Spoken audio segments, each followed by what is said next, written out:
ಅದನ್ನು ಅವತ್ತೇ ಹೇಳಿದ್ರು. ಸೊ ಅದನ್ನು ನಾವೆಲ್ಲರೂ ಇವತ್ತಿನ ದಿನ ಪಾಲಿಸಬೇಕು ಅಂತನ್ನುವಂತಹ ಹಿನ್ನೆಲೆಯಲ್ಲಿ ಇವತ್ತಿನ ಗುರುವಂದನ ಸಾರ್ಥಕ ಆಗಬೇಕು. ಆ ಹಿನ್ನೆಲೆಯಲ್ಲಿ ಮೊದಲು ನಾನು ಹಿಂದೂ ಆಗಬೇಕು.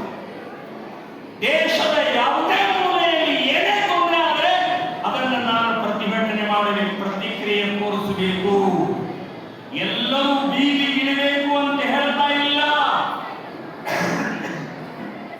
ಎಲ್ಲರೂ ಬೀದಿ ಹೋಗಿ ಇಳಿಬೇಕಂತ, ಆದರೆ ಅದರದ್ದೇ ಆದಂತಹ ಪ್ರತಿಕ್ರಿಯೆ, ಪ್ರತಿಭಟನೆ, ರೋಷ ನಮ್ಮಿಂದ ವ್ಯಕ್ತ ಆಗಬೇಕು.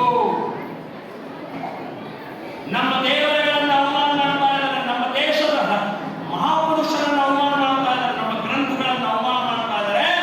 ಅಲ್ಲಿ ನಮ್ಮ ಪ್ರತಿಕ್ರಿಯೆ, ಪ್ರತಿಭಟನೆಯನ್ನು, ಆಕ್ರೋಶವನ್ನು ವ್ಯಕ್ತಪಡಿಸುವಂತ ಮಾನಸಿಕತೆಯನ್ನು ಬೆಳೆಸಿಕೊಳ್ಬೇಕು ಅನ್ನುವಂತಹ ವಿಚಾರವನ್ನು ಹೇಳಿ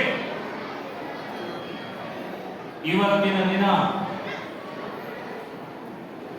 ಡಾಕ್ಟರ್ ಮನೋಜ್ ಒಂದು ಅತ್ಯಂತ ಉತ್ಕೃಷ್ಟವಾದಂತಹ ಕಾರ್ಯಕ್ರಮವನ್ನು ಯೋಜನೆ ಮಾಡಿದ್ದಾರೆ. ವೃತ್ತಿಗಾರರಿದ್ದಾರೆ, ಮಕ್ಕಳಿದ್ದಾರೆ, ಕಾರ್ಮಿಕರಿದ್ದಾರೆ, ರೈತರಿದ್ದಾರೆ, ಸೈನಿಕರಿದ್ದಾರೆ. ಸೊ ಎಲ್ಲರನ್ನೂ ಒಗ್ಗೂಡಿಸಿ ಒಂದು ಹಿಂದುತ್ವದ ವಿಚಾರಧಾರೆಯನ್ನ ಎಲ್ಲರೂ